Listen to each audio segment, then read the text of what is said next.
एक बार मुझे माफ़ कर दो अम्मा, अपने दर्शन की अनुमति दे दो अम्मा, कभी कुछ नहीं मांगूंगी कसम से अम्मा, सिर्फ एक बार।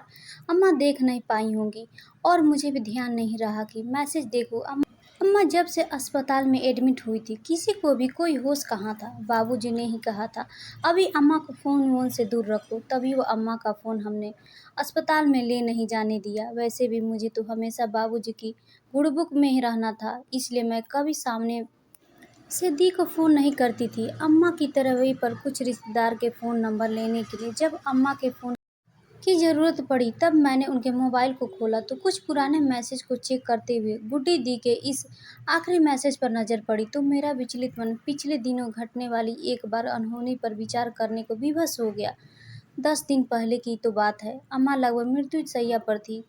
कैंसर अपने अंतिम पड़ाव पर जीवन मृत्यु की स्पर्धा में जैसे अम्मा को हराने की पूरी तैयारी करके आया था और इधर अम्मा थी कि पता नहीं कौन सी एक अधूरी आस और इंतजार को आंखों में बसाए बैठी थी कि उनकी आंखें और प्रखर सी हो गई थी। अम्मा की निस्तेज और जर्जर शरीर का सारा तेज लगता है कि उनकी आंखों में समा गया था। वैसे तो प्रकट में कोई कुछ नहीं कह रहा था पर मैं बाबूजी और अभिषेक भैया अच्छी तरह जानते थे कि अम्मा को किसका इंतजार था, उनकी लाडली गुड्डो का। और हो भी क्यों न भला, आखिर अम्मा को गुड्डो दी को देखे हुए उन्हें कम से कम 11 साल हो चुके हैं। इन सालों में उन्होंने कितनी दफ़ा अपने मन को समझाया होगा, अपनी पहली संतान जिगर के टुकड़े को फ़ोन करने से खुद को रोका होगा, पता नहीं। मैं अक्सर सोचा करती थी कि अम्मा में कितना धैर्य है, कितना मन को मारकर और भावनाओं को बांध कर रहना आता है। अम्मा को कैसे उन्होंने अपनी आँख की पुतली अपने राजकुमारी को देखे बिना दिन गुजारे होंगे।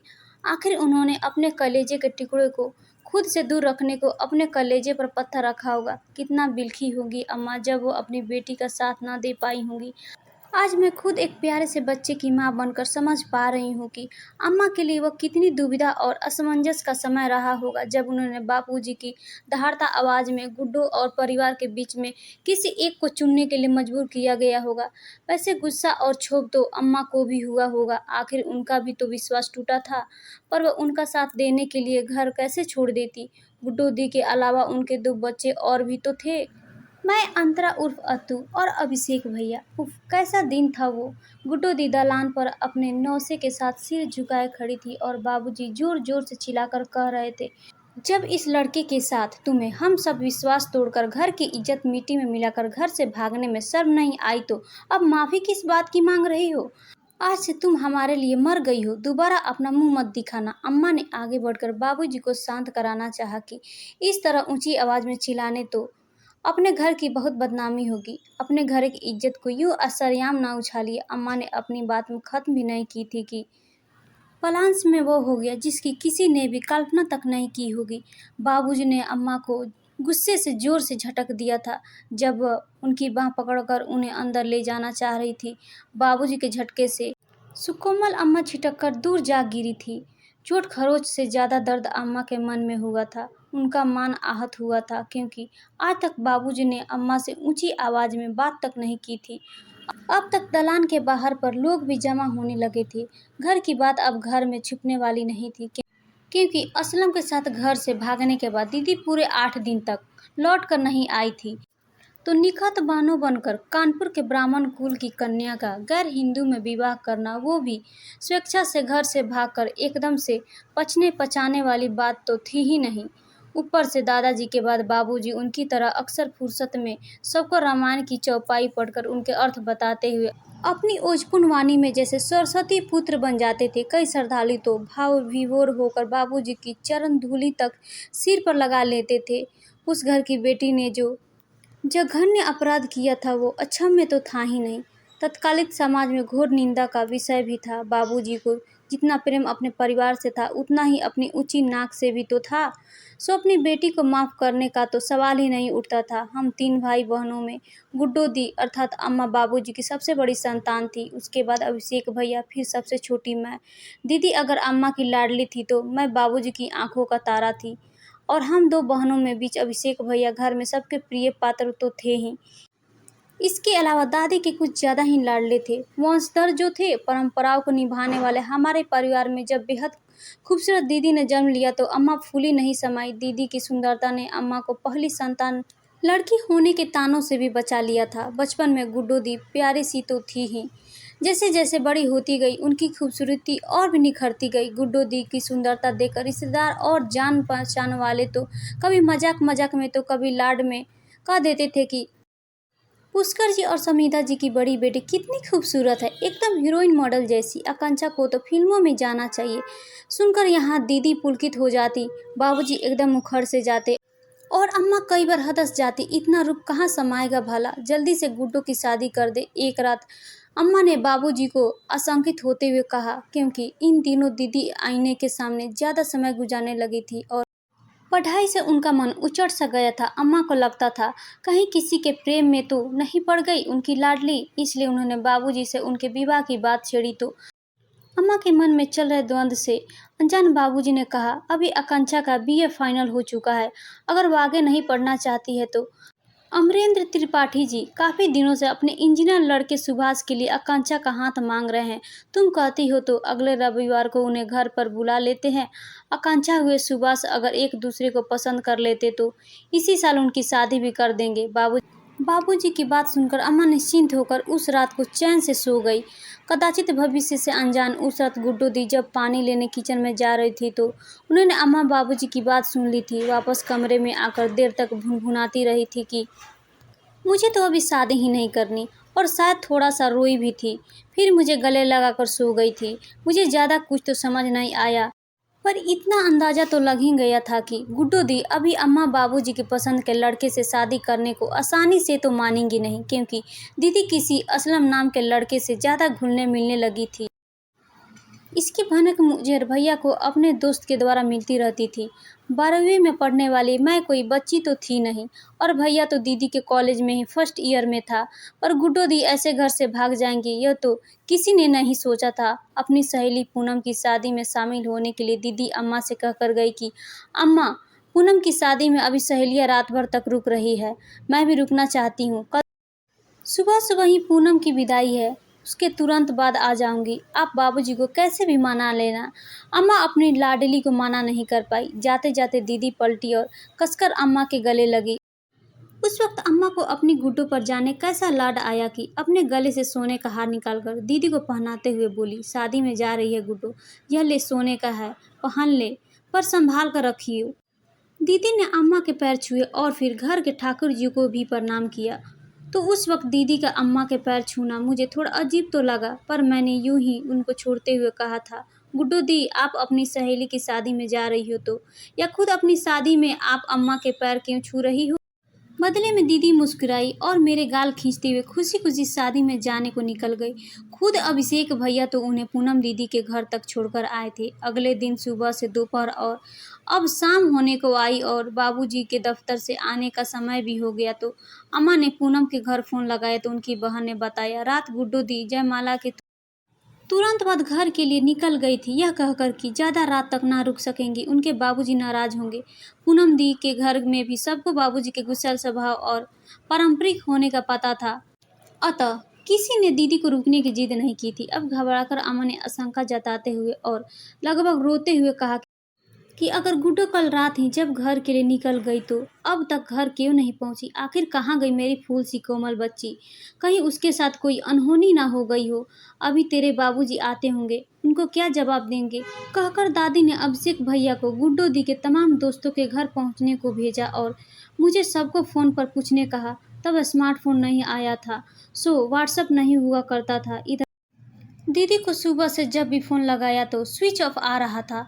बाद में उनका फ़ोन उनके कमरे में टेबल पर पड़ा मिला, जिसे दीदी ने जानबूझकर छोड़ा था या गलती से छूट गया था, इसका पता नहीं। उस रात दीदी जब दोस्तों के घर और फ़ोन पर दरियाफ्त करके भी नहीं मिली तो मजबूरन बाबूजी को बताना पड़ा। सुनते ही तो वो पहले अम्मा पर बिगड़े, फिर चाचा और दादी के साथ कुछ मशवरा करने लगे। पुलिस में तो जाने का सवाल ही नहीं उठता था, इससे परिवार की बदनामी जो होती थी। पूरे 7 दिन सब परेशान होकर उन्हें ढूंढते रहे थे। क्या मजाल जो दीदी के किसी दोस्त या सहेली ने उसके असलम के साथ भाग जाने के बाबत कुछ भी बताया हो।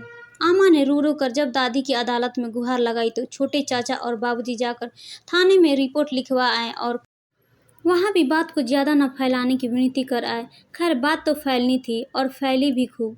इतनी कि घर से निकलते ही जो जान पहचान का मिलता बस एक ही सवाल पूछता, गुड्डू का कुछ पता चला? अगर दीदी भागने के 2 दिन बाद भी लौट आती तो बात संभल जाती, पर वह लौटी भी तो पूरे 8 दिन बाद, असलम से निकाह करके। सब चौंक गए थे। हम दोनों भाई बहन को तो थोड़ी भनक भी थी कि गुड्डो दी किसी असलम नाम के लड़के से मिलती है, पर अम्मा बाबूजी को तो दादी और असलम के मेल जोल के बारे में भी कुछ पता ही नहीं था। उनकी तो धरती ही डोल गई थी। गुड्डो दी ने पूरे परिवार को दुनिया समाज के सामने लाकर खड़ा कर दिया था। किसी गैर हिंदू लड़के के साथ घर से भाग जाना और फिर पूरे 7 दिन बाद वापस आना, इस बीच पूरे परिवार को लोगों के तानों से बेधा जाना एकदम असहनीय होता जा रहा था। इससे बाबूजी का क्रोध और आक्रोश दी पर बढ़ता ही जा रहा था। अगर पहले आ जाती तो शायद परिवार बदनामी से बच जाता, पर आई तो पूरे 7 दिन बाद। 8वें दिन जब तक पूरे शहर में फैल गई थी। ऐसी बातें फैलते हुए देर कहाँ लगती है। और साथ में यह भी बात फैल गई थी कि अम्मा बाबूजी का शासन कमजोर है, बेटियां अनुशासित नहीं। बहुत बड़ी बात थी। एक माता पिता की परवरिश पर समाज सवाल उठा रहा था। बाबूजी तो गुड्डू दीदी को कभी माफ नहीं कर पाए। उस दिन वापस आकर दीदी कितना रोई, गिड़गिड़ाई, एक तरह से बाबूजी के पैरों में लौट गई। पर बाबूजी पत्थर के हो गए थे। जिस समाज में आज तक सर उठाकर चलते आए थे, वहाँ बाप दादा की पगड़ी उछलने वाली अपनी कुलक्षणी बेटी को कैसे माफ कर देते। बाबूजी और चाचा जी एकदम अटल खड़े रहे। अम्मा और चाची की जुबान कैसे खुलती जब गलती उनकी बेटी की ही थी। और दादी ने तो हद ही कर दी। उनके चेहरे पर इतना क्रोध मैंने तो कभी नहीं देखा था। जब गुड्डू दी और जीजा जी दादी के चरण स्पर्श करने को झुके तो उन्होंने पैर पीछे कर लिए और बड़े ही अपमानजनक शब्द कहे। दीदी ने लगभग दादी को खुद से परे कहते हुए कहा, मुझे छूने की कोशिश मत करना, अब तुम ब्राह्मण कुल की नहीं हो। बस अपमान का शायद आखिरी घूंट था वो गुड्डू दीदी के लिए। तब वो असलम का हाथ पकड़कर पलटी तो फिर वापस मुड़कर नहीं देखा। बाबूजी और अम्मा के पैर के पास की मिट्टी उठाया और उसे ही अपने पीहर की भेंट समझकर अपने आंचल में बांधा था। अपना पाथे समझकर और असलम के साथ निकल गई थी। उड़ती उड़ती खबर आती रही कि उनके 2 बच्चे हैं और अभी वह अलीगढ़ में रहती है, वगैरह वगैरह। आगे जाकर भैया की नौकरी पहले लखनऊ में लगी तो शादी के बाद उन्होंने अम्मा की हालत देखते हुए किसी तरह कोशिश करके अपना तबादला कानपुर करा लिया। पर तब तक अम्मा को इस जानलेवा रोग ने पकड़ लिया था। अब अम्मा कम से कम पुष्पा भाभी और चिंटू से घर में थोड़ी चहल पहल रहने लगी थी। संयोग से मेरी शादी कानपुर में ही हुई थी, सो मायका छूटकर भी नहीं छूटा था। पर अम्मा के लिए हम सब मिलकर भी गुड्डू दीदी की जगह ना भर सके थे। वैसे भी एक माँ के लिए उसकी संतान का विकल्प कोई और कैसे हो सकता है। बाबूजी और अम्मा के सामने तो जैसे गुड्डू दीदी का नाम तक लेना वर्जित था। दादी जब तक जिंदा रही तो गुड्डू दीदी को सड़ापती और गरियाती रही और कालांतर में उनके शाप का असर हुआ भी।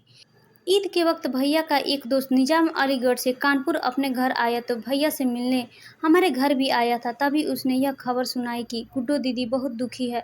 असलम के स्टूडियो का काम कुछ घाटे में चल रहा है और अब वो चौथे बच्चे को जन्म देने वाली है। उनके 3 बच्चे हो गए हैं और आगे भी अपनी मर्जी से बच्चों का जन्म देना है या नहीं देना है, इस पर गुड्डू दीदी की कोई मर्जी नहीं चल रही। सुनकर अम्मा बहुत विचलित हुई थी। निजाम के हाथों पैसे और काफ़ी सारा सामान भिजवाया भी था। पता नहीं कैसे बाबूजी को मालूम पड़ गया और वह अम्मा पर काफ़ी नाराज़ हुए थे। कदाचित दीदी के घर से भाग जाने और विश्वासघात करने को माफ़ नहीं कर पाए थे। उन्हें इस बात की बहुत तकलीफ थी कि अगर दीदी और असलम का प्यार सच्चा था और वह दोनों शादी करना चाहते थे तो कम से कम अपने परिवार वालों की मर्जी तक इंतजार करना था। यूँ विषम परिस्थिति से लड़े बिना आसान और चोरों जैसे रास्ता अपनाना कदाचित हमारे परिवार में नहीं सिखाया जाता था। हर परिस्थिति में डट कर सामना करना फिर जीतना, यही देखते आए थे हम अपने पूरा परिवार में। और गुड्डू दीदी भी तो इसी परिवार का अंश थी। बहुत खूबसूरत दीदी शायद अपनी खूबसूरती की ज़्यादा से ज़्यादा तारीफों के पुल बांधने वाले असलम को दिल दे बैठी थी और बहुत जल्दबाजी में भविष्य का फैसला कर लिया था। बात यह नहीं थी कि असलम उनका सही जीवन साथी है या कोई और अच्छा जीवन साथी साबित होता। बात है उनके निर्णय लेने में बहुत जल्दी कर दी थी। कुछ निर्णय हमारी ज़िंदगी में ऐसे होते हैं जो सिर्फ अकेले नहीं किए जा सकते। शादी विवाह का निर्णय भी उन्हीं में से एक है क्योंकि हमने अपने आप को खुद जन्म नहीं दिया, तो ऐसे में हमें जन्म देने वालों का भी हम पर अधिकार होता है और उसने उनकी राय जानना भी बहुत आवश्यक होता है। अनुभव की थाती तो बुजुर्गों के हाथों में होती है। उतालापन, उत्साह युवाओं का स्वभाव है, परंतु धैर्य और दूरदर्शिता तो उम्र के साथ ही आती है। गुड्डू दी ने जो भी किया हो, उसे परिवार तो टूट ही गया था। बाबूजी एकदम खामोश हो गए थे। दादी अपने पूजा पाठ का आंडवर कुछ ज्यादा करने लगी थी। हम भाई बहन घर बाहर दो अलग माहौल में खुद को किसी तरह सामान्य रखने की कोशिश कर रहे थे। सबसे ज्यादा टूटी थी अम्मा, क्योंकि एक माँ अपने बच्चे से दूर कभी नहीं रह पाती, और यहाँ तो उनकी लाडली ना तो उसे सिर्फ दूर हुई बल्कि उनका विश्वास भी तो तोड़कर गई थी। शायद गुड्डू दीदी ने अम्मा, बाबूजी, दादी, भैया, छुटकी बहन सब का विकल्प असलम और उसके परिवार में ढूंढ लिया हो, पर हमारा परिवार गुड्डू दीदी का विकल्प नहीं ढूंढ पाया था। गुड्डू दीदी के जाने के बाद अम्मा को कभी ढंग से तो रोटी खाते हमने नहीं देखा। ऐसे ही दिन गुजर रहे थे। अम्मा अब उम्र में काफ़ी बड़ी दिखने लगी थी। जब दादी भी नहीं रही तो अम्मा अपने मन की बात मन में रखते रखते और भी उदास रहने लगी थी। पता नहीं कब यह जानलेवा रोग उन्हें ग्रस्त कर गया। उनका कैंसर जब तक पता चला लास्ट स्टेज था। वैसे भी ब्लड कैंसर का मरीज विरले ही बच पाता है। बाबूजी ने इलाज के लिए एक घर तक बिकवा दिया तो भैया ने अपने सारे पैसे भविष्य निधि के निकलवा लिए। अम्मा को बचाने के लिए जैसे सब कुछ दांव पर लगा बैठा था मेरा परिवार। अंतु लगता है अम्मा अब नहीं बचेंगी। भराए गले से जब भैया ने कहा तो मैं जैसे अतीत के गलियारे में वर्तमान में आ गई। मैंने कुछ सोचकर कहा, भैया अम्मा की जान गुड्डू दीदी में अटकी पड़ी है। एक बार उनको बुला लेते तो शायद उनसे मिल ले तो।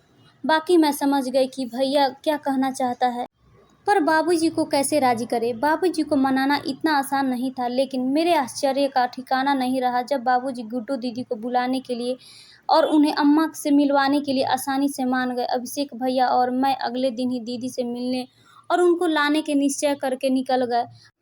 मैं नहीं जाती, पर मुझे पता था कि दीदी अपने गर्भ के अंतिम महीने में चल रही थी, तो मेरा जाना जरूरी लगा। अस्पताल में अम्मा के लिए रात में किसी को रुकना होता था, सो चिंटी को दादाजी के पास छोड़कर भाभी एक रात के लिए माँ के पास रुकने वाली थी। मैं अभिषेक भैया के साथ दीदी को लाने रवाना हो गई। दीदी के ससुराल पहुंचे तो घर के बाहर काफ़ी लोग जमा थे वहां पर, और शायद कुछ अनहोनी हुई थी क्योंकि मातम जैसा माहौल था। घर से रोने की आवाज़ आ रही थी। हमें बाहर ही रोक दिया गया। अपना परिचय दिया तो रोने की आवाज़ और तेज हो गई। किसी ने कहा, अभागी पूरी जिंदगी अपने मायके वालों को तरसती रही, इंतजार करती रही। वह आए भी तो मैयत के समय। मैं कुछ समझी नहीं, ऐसे समझकर भी अनजान बनने की कोशिश कर रही थी कि जो अंदेशा मुझे हो रहा था, हे भगवान वो सच न हो। भैया जो कुछ समझ नहीं पा रहा था, लेकिन जब दीदी के सास ने आगे बढ़कर कहा, आप निकहत के भाई हो ना, अच्छा हुआ आप आ गए। इस वक्त हम चाहते थे कि उसका दाह संस्कार हिंदू रीति से हो। अब जब आप आ गए तो अपनी बहन की अर्थी का कंधा आप ही देना। मेरे भैया और मेरे लिए यह खबर एकदम अविश्वसनीय लग रहा था कि अम्मा की लाडो हमारी गुड्डू दीदी अब इस दुनिया में नहीं रही। जानकर आश्चर्य हुआ कि अपने चौथे बच्चे को जन्म देते हुए कमजोरी और ज़्यादा रक्तस्राव होने की वजह से गुड्डू दीदी इस दुनिया से चली गई थी। हमारे पहुंचने के 4 घंटे पहले मैंने बदहवास होकर बाबूजी को फ़ोन किया तो फ़ोन चाचा जी ने उठाया। हम कुछ कहते कि उसके पहले ही चाचा जी ने रोने की आवाज़ आई। बोले, अंतु तुम और अभी यहाँ जल्दी आ जाओ, भाभी चली गई। ऐसा कैसे हो सकता है? सुनकर मुझ पर तो जैसे ब्रजताप हुआ। अगर आसमान फूट जाता, धरती खिसक जाती, तब मुझे इतना आश्चर्य नहीं होता जितना यह जानकर हुआ कि इधर अम्मा नहीं रही और इधर गुड्डू दीदी भी रुखसत हो गई। कैसी भिंडवाना थी, और यह कैसा अद्भुत संयोग। एक ही समय में माँ बेटी इस दुनिया को अलविदा कह चुके थे।